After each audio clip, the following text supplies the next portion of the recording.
La paracha qu'on lira Be'ezrat Hashem ce Shabbat, parachat Va'era.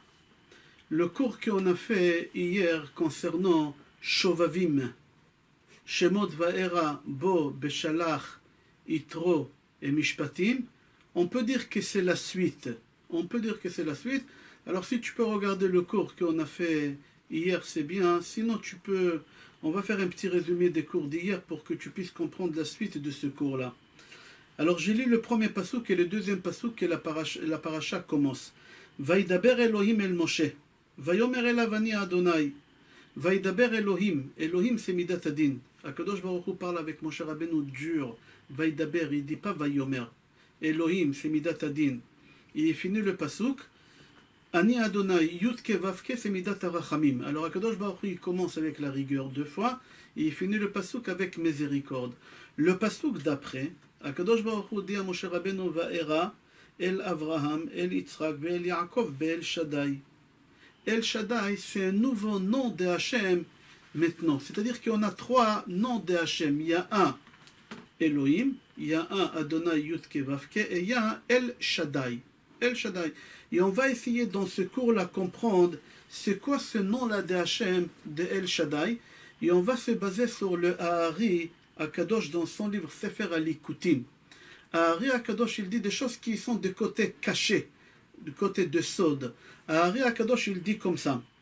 Moshe, la valeur numérique de Moshe c'est 345. Et c'est la même valeur numérique de El Shaddai. Le nouveau nom de Hachem qu'on va dans notre paracha, El Shaddai, c'est aussi 345. Et il dit à Arizal, Moshe lakach à Avot. Moshe il a pris les patriarches dans son nom. Vezao shin shel Moshe beprinat Avot. J'explique, Ahari Akadosh dit que la valeur numérique de Moshe c'est 345 et la valeur numérique de Akadosh Baruch Hu de El Shaddai aussi c'est 345. Mis à part que dans le nom de Moshe il y a le nom de Hachem El Shaddai 345, dedans aussi il y a les trois patriarches. Ou dans le shin, comment on écrit un shin? Un shin il y a trois vavim. Chaque vav, ça veut dire Avraham, Yitzhak et Yaakov. C'est ça les trois vavim qu'on a. Alors, Ahari Akadosh, il dit que Ve'ashin shenichtavet b'shlasha rashim shemsamlim et gimel ha'avot. Le shin avec les trois traits, ça veut signifier les trois parents. Alors, si tu prends Moshe, même shin hei, tu retires le shin, parce que c'est les patriarches. Qu'est-ce qui reste au milieu? Mem hei. C'est quoi mem hei? C'est 45. 45, c'est la valeur numérique de Adam. Adam Arishon. Venez, on va voir comment il développe ça dans le livre Moshe Be'er et Torah. Il y a un livre qui s'appelle Moshe Be'er et Torah qui explique le Ahari Akadosh. Il dit comme ça. V'iner hachetevot shel ha'avot el.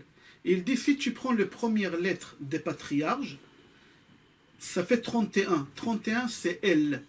El Shaddai. Comment tu écris El? Aleph Lamed. C'est 31. Où tu vas 31 dans les patriarches?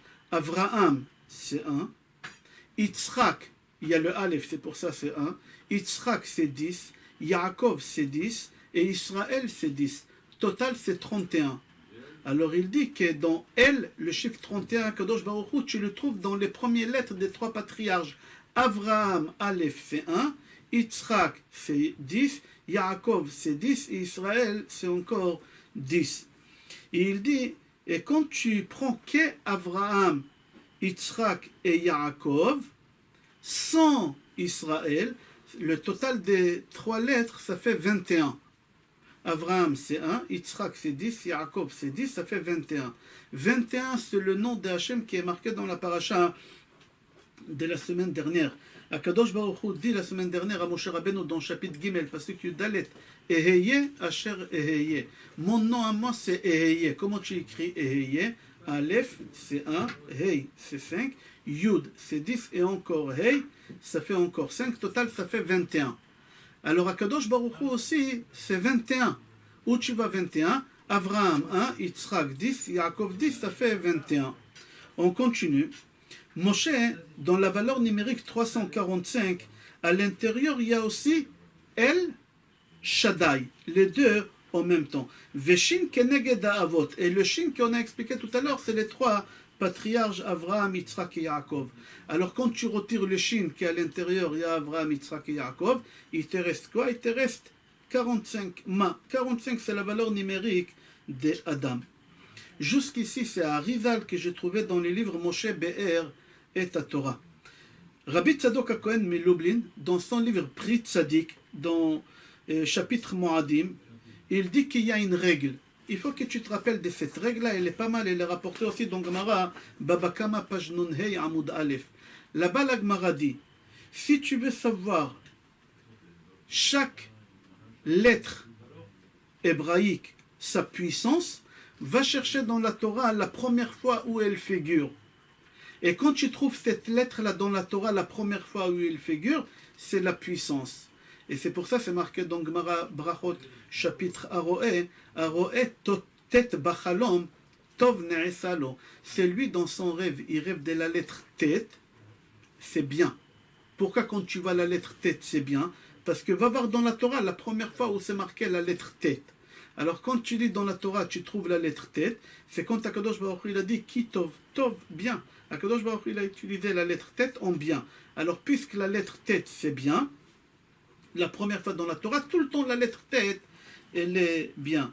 Amar Rabbi Yoshua, Aroé tet bachalom siman yafen. C'est le Rabbi Yoshua, il dit au contraire, tu vas voir des bonnes choses. D'où on sait ça? Il dit parce que la première lettre tet dans la Torah, tu la retrouves dans Sefer Bereshit, chapitre Aleph, Pasuk Dalet. C'est marqué là-bas, hein, Tov. Alors maintenant, j'aimerais savoir, puisque la règle elle est, chaque fois quand tu trouves dans la Torah, le premier endroit où on dit des mots, là-bas c'est la source de la chose, j'aimerais savoir où dans la Torah, la première fois c'est marqué El Shaddai. J'aimerais savoir c'est quoi El Shaddai. C'est quoi El Shaddai? Bon d'accord, El Shaddai c'est la valeur numérique 345 de Moshe Rabbeinu.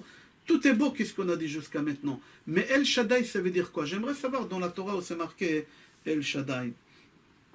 Alors la première fois où on va dans la Torah ce nom-là, c'est dans Sefer Bereshit chapitre 17, Yud Zayin Pasuk Aleph. Quand Akadosh Baruch Hu il ordonne à Avraham Avinu de faire la Brit Mila. El Shaddai. C'est marqué là-bas. Vaï Avram. Ben Tish'im Shana Vetesha Shanim, etc. El Shaddai Italech Lefanai. Akadosh Baruch Hu ordonne à Avraham Avinu de faire la Brit Mila, et Hachem il se dévoile à Avraham Avinu pour la Brit Mila. El Shaddai. C'est-à-dire que le nom El Shaddai, 345, il est lié à la Brit Mila. El Shaddai, il est lié à la Brit Mila. C'est bizarre qu'Akadosh Baruch Hu il utilise le nom El Shaddai. Hachem il a d'autres noms. Il y a Shem Havaya, Shem Adnout, Shem Alakut. Il y a beaucoup de noms. Pourquoi Hachem il utilise pour la Brit Mila le mot El Shaddai? Dans le livre Rikanti, dans Parashat Lech Lecha, il dit il faut que tu saches, dans la Torah, dans tous les endroits où c'est marqué le nom de Hachem El Shaddai, il parle là-bas de se procréer, des enfants. Il parle de la Mila, des enfants. Comme ça, il a trouvé le Rikanti. Sheneemar, Ve'el Shaddai verechotra v'yifrecha v'yirbecha. C'est les enfants. Deuxième endroit dans la Torah, Ani El Shaddai pre urbe. El Shaddai nira elai biluz ineni mafrecha. C'est-à-dire tous les endroits dans la Torah, quand tu as le mot El Shaddai, ça parle de se procréer, de faire des enfants. Ça parle de la Mila. Comme ça, c'est marqué là-bas. Et c'est pour cela, puisque le nom Shem Shaddai, il est lié à la Brit Mila, alors Akadosh Baruch Hu, il se dévoile à Avraham Avinu, et il ordonne de faire la Brit Mila avec quel nom? El Shaddai. Quand Hachem dit à Avraham Avinu de faire la Brit Mila à son âge, Avraham ben Tish'im Vetesha Shanim, Akadosh Baruch Hu, il se dévoile à lui pour faire la Brit Mila avec El Shaddai. C'est rapporté dans Baal HaTurim, dans Parashat Vaishlach, Perek Lamed Hei, Pasuk Yud Aleph, Ani El Shaddai Pere Urve, ou Shem Shel Piria Verivia. Si tu as un stylo, je te conseille de prendre les stylos, c'est magnifique. Je dis qu'est-ce qu'il dit ici, le Baal HaTurim. Le Baal HaTurim dit, d'où je sais que le mot El Shaddai, ça parle des enfants, ça parle de se procréer. Et il dit parce que, écrit la lettre Shin entière. C'est quoi Shin? Écrit Shin, Yud, Nun. C'est comme ça qu'on écrit Shin. Après, écrit le Dalet. Dalet entier, c'est Dalet, Lamed, Taf. Après le Yod, comment tu écris le Yod? Yod, Vav, Dalet. On est d'accord? Prends un stylo, entoure la lettre Shin. Tu n'as pas besoin de reste, laisse le reste de côté. Après le dalet, entoure le dalet, mets de côté. Et après, tu entoures la lettre yod. Tu as entouré Shaddai. Quelles lettres il te reste maintenant qui ne sont pas entourées? Alors, c'est les lettres yud et nun, qui est sa forme 60. La lettre lamed taf, qui est sa forme 430. Et la lettre vav dalet. Alors, additionne tout ça, ça te fait le chiffre 500. C'est quoi le chiffre 500? Combien de membres la femme a et combien de membres l'homme a. Alors il dit la femme est là 252 et l'homme il a 248. Tu fais 252 membres de la femme plus les membres que l'homme il a 248, total ça fait 500. C'est-à-dire l'homme quand il s'accouple avec la femme, alors le 248 et le 252 ils sont ensemble et ça fait quoi? Ça fait 500. C'est-à-dire Shaddai, c'est le nom qui veut dire procréer, faire des enfants. D'où tu sais, parce que tu prends les lettres cachées des Shin, les lettres cachées des Dalet et les lettres cachées des Yud, tu prends les lettres qui sont à part, ça te fait le chiffre 500. Alors 500, c'est les chiffres des enfants. Et c'est pour cela, quand tu allumes les bougies de Shabbat, la femme, quand elle allume les bougies de Shabbat, elle peut prier sur les enfants. Et toutes les prières sur les enfants dans les bougies de Shabbat, ils sont exaucés. Pourquoi? Parce que comment tu dis bougie en hébreu? Ner, nun, resh. Et combien de bougies tu allumes Shabbat? 2. Shamor, vezachor. Alors 2 fois nun resh. Nun resh c'est combien? 250. Une bougie c'est 250. 2 bougies ça fait 500. 500 c'est Shaddai, c'est procréer des enfants. Alors quand la femme elle allume les bougies de Shabbat et elle prie pour les enfants, la prière elle est exaucée. Quand on allume les 2 bougies de Shabbat, parce que ner c'est 250, deuxième ner 250, et etc. Il faut savoir que j'aimerais parler de quelque chose de la paracha de la semaine dernière et lié avec la paracha de cette semaine. La semaine dernière, dans paracha Shemot, on a parlé là-bas des 4 langages de Géoula. 4 langages de Géoula. Regarde dans Sefer Shemot, chapitre Vav, Pasuk Vav, Veotseti, Veitzalti, Vegaalti, Velakarti. Et c'est pour cela, la halakha c'est marqué qu'il faut boire 4 coupes de vin. Et s'il y a un pauvre qui n'a pas la possibilité d'acheter 4 coupes de vin, alors les synagogues ils sont obligés de récolter de l'argent pour que ce pauvre-là puisse acheter du vin. La question qu'elle se pose, la mitzvah Pesach, miteoraita, c'est boire du vin ou manger de la matzah? Manger de la matzah. Alors pourquoi la halakha dit il faut ramasser de l'argent pour un pauvre pour qu'il puisse boire les 4 coupes de vin? Les 4 coupes de vin c'est midérabanan, c'est pas midéoraita. Dans mitzvah Pesach aujourd'hui, pas à l'époque des Beth Amikdash, on a 2 mitzvot midéoraita. C'est tout, il n'y en a que 2. Tout, qu'est-ce que tu fais Pesach? Il y en a 2 midéoraita. Une, veigadta lebincha, avec la bouche tu racontes à ton fils la sortie d'Égypte.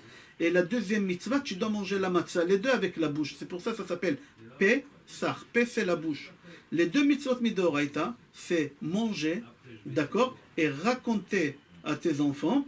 Alors je ne comprends pas. Si la mitzvah de la matzah elle est midéoraita, pourquoi la halakha dit qu'il faut ramasser de l'argent pour les pauvres pour le vin? Il faut ramasser de l'argent pour les pauvres pour acheter de la matzah, c'est midéoraita. La Gemara dans Psachim, page Tzadik Tet Amud Bet, il dit pourquoi on ne doit pas donner 4 kazaïtot. Je précise bien, 4 kazaïtot. Il faut manger 4 kazaïtot à Pesach. Le premier soir de Pesach, c'est midéoraita. Pourquoi on ne donne pas les 4 kazaïtot? Comme ça, la Gemara dit dans Psachim. Rav Shlomo Zalman Auerbach Zatzal, il dit il faut que tu saches, chaque chose que tu manges dans ce monde, plus tu manges, plus tu as un dégoût. Moi, par exemple, j'adore les aubergines. Alors, je mange des aubergines. Plus je mange des aubergines, plus j'ai un dégoût vers l'aubergine. C'est la nature de l'homme. Il y a une seule chose, plus tu consommes, plus tu veux encore, et encore, et encore. C'est le vin. C'est le vin. Plus tu bois du vin, plus tu veux encore, et encore, et encore. Et alors, il dit, Rav Shlomo Zalman Auerbach, il dit que la seule chose que tu veux encore et encore, c'est le vin. Pourquoi? C'est pour te dire que les étapes de la Géoula qu'on a eue en Égypte, c'était un genre de spirale. On a fait que monter, monter, monter, comme dans le vin. Tu bois un verre, un deuxième verre, un troisième, et un dixième, et un vingtième. Tu n'arrêtes pas de boire. Pourquoi plus tu bois, plus tu as envie encore de continuer à boire. C'est pour te dire la Géoula de Akadosh Baruch Hu, comment il nous a fait sortir d'Égypte. Rabbeinu Bechaye dit, Rabbeinu Bechaye dans Kad Kemach sur la Torah, il dit, si tu remarques, il y a beaucoup de mitzvot à Pessah ils ont le chiffre 4. On a dit les 4 coupes de vin, il y a 4 kazaïtot, il y a les 4 questions que l'enfant demande à son père. Keneged arba'a banim dibra Torah, la Torah elle parle contre 4 enfants, etc. Rabbeinu Bechaye dit, puisque les 4 coupes de vin, ils symbolisent le nom de Hachem, Yudke, Vavke, alors chaque verre de vin, c'est une lettre de nom de Hachem. Alors tu n'as pas le droit de parler entre les coupes de vin. Pourquoi? Parce que tu coupes le nom de Hachem, et on n'a pas le droit de couper le nom de Hachem, Chas v'Shalom. Alors il faut savoir que le chiffre 4 à Pesach, il est très présent. Et on va essayer de le faire lier, ce chiffre 4, à la Brit Mila. Alors, le chiffre 4, par exemple, il y a 3 matzot à table. Tu prends la matzah de milieu et tu la casses en 2. Maintenant, combien de matzot tu as à table? 4. Maintenant, tu en as 4, le chiffre 4. Après, on a les 4 coupes de vin. Après, on a les 4 questions. Après, on a les 4 enfants. Après, tu dois manger 4 kazaïtot. Dans la question Echad Miyodea, là-bas, il y a 4 matriarches. Il y a 4 fois, on dit, dans le Hallel, on dit Odul Hashem Kitov. Dans Brit Ben Abetarim, Akadosh Baruch Hu de Avraham Avinu, que ses enfants, ils vont descendre en esclavage, le chiffre 400. 400 qui se répète beaucoup de fois à l'intérieur, le chiffre 4. Dans la paracha qu'on lira Shabbat prochain, on va parler de la mitzvah des tefilin. Dans les tefilin, il y a 4 compartiments pour mettre les parchemins, les 4 parchemins.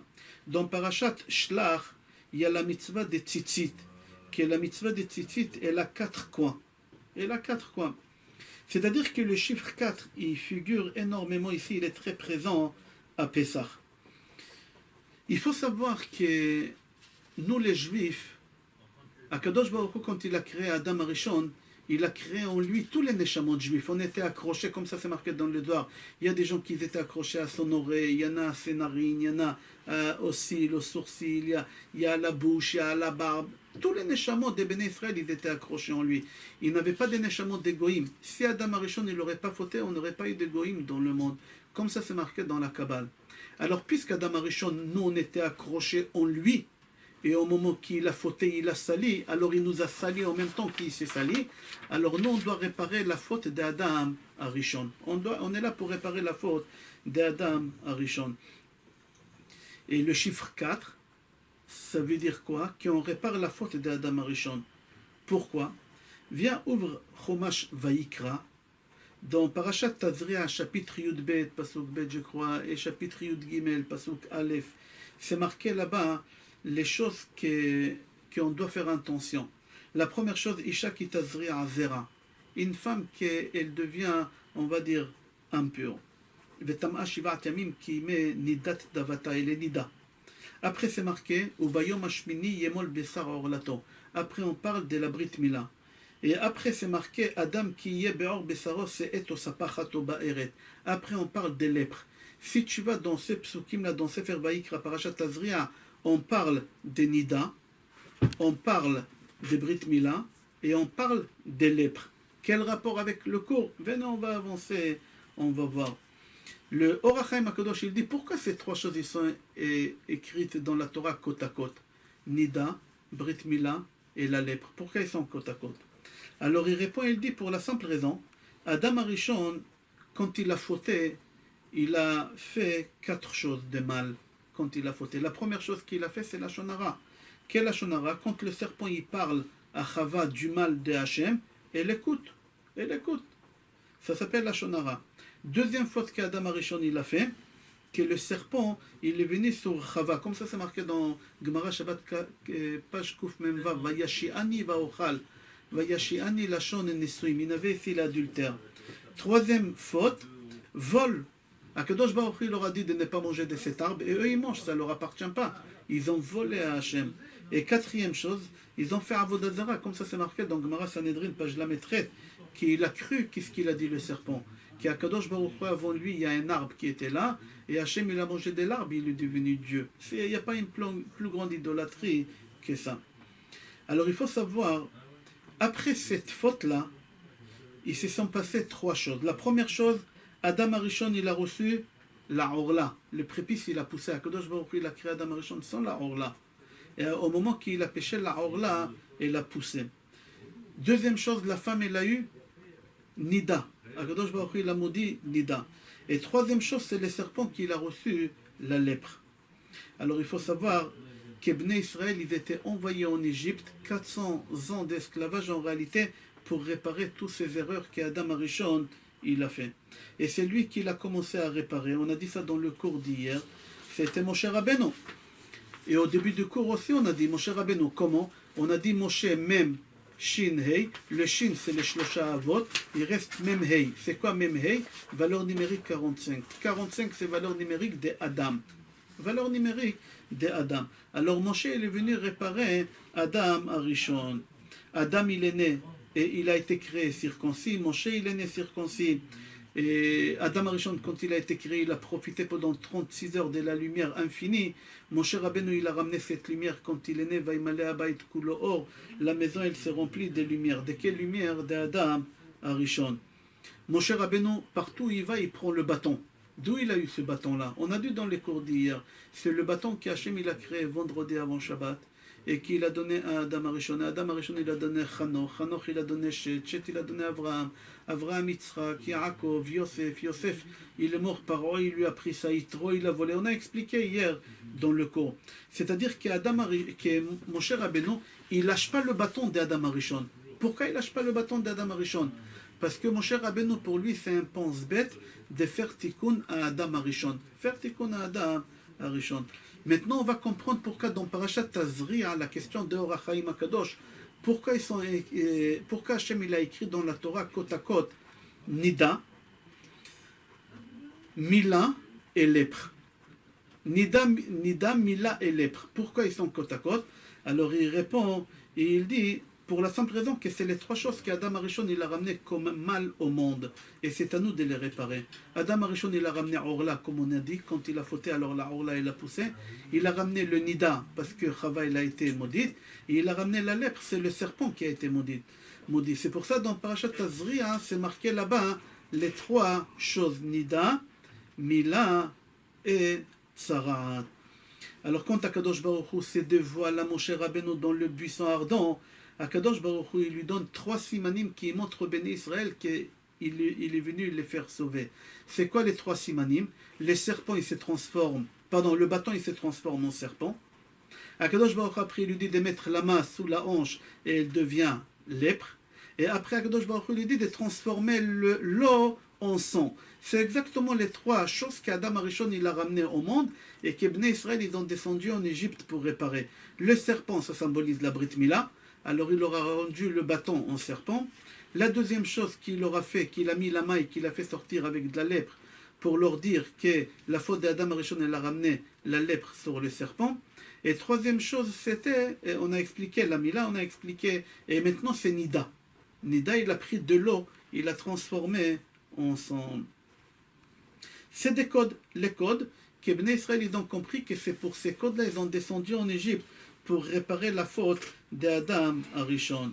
Alors venez, on va faire un résumé et on avance vers Ezrat Hashem. Or là, c'est chez l'homme. Et c'est pour ça, Moshe Rabbeinu, il a pris le bâton, il l'a transformé en serpent. Parce que les serpents, ils symbolisent le Orla, le côté de la Brit Mila, mais le côté mal de la Brit Mila. Et c'est pour ça qu'il y a un serpent qui vient, il avale le bébé de Moshe jusqu'à la Brit Mila, pour faire comprendre à Tzipora qu'il faut faire la Brit Mila. Et Moshe Rabbeinu il a fait attention à la Brit Mila, Adam Arishon il a fait attention à la Brit Mila, Yosef il a fait, pardon, pas ils ont fait attention, ils sont nés, ou Adam Arishon il a été créé circoncis, Moshe il est né circoncis, Yosef il est né circoncis, et Adam Arishon il a été créé circoncis. Deuxième signe que Moshe Rabbeinu il a fait, qu'il a fait sortir sa main avec de la lèpre. Pourquoi? C'est pour la shonara. Parce que le serpent il a parlé à la shonara. Et le troisième signe, c'est il a pris de l'eau, il l'a rendu en sang. Pourquoi? Parce qu'il voulait leur expliquer, vous êtes venus ici réparer les trois fautes. Parmi les trois fautes aussi, il y a Chava qui est devenu Nida. Maintenant, on va comprendre pourquoi le chiffre 4, il est très présent à Pessah, le soir de Pessah. Comme on a dit qu'il y a 4 créatures qui étaient associées dans la fête, dans cette faute-là. Adam Arishon, Chava, le serpent et la terre. 4 personnes. Alors le chiffre 4, il est présent. Pourquoi? Parce qu'on est descendu en Égypte pour réparer ces 4 personnes.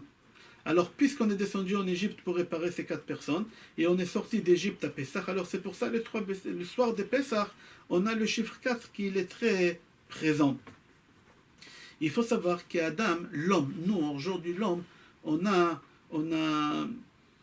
Adam Arishon, il a causé de mal dans les 5 sens que nous on a. Nous on a 5 sens. Et Adam Arishon, en faisant la faute, il a abîmé 4 sens parmi les 5.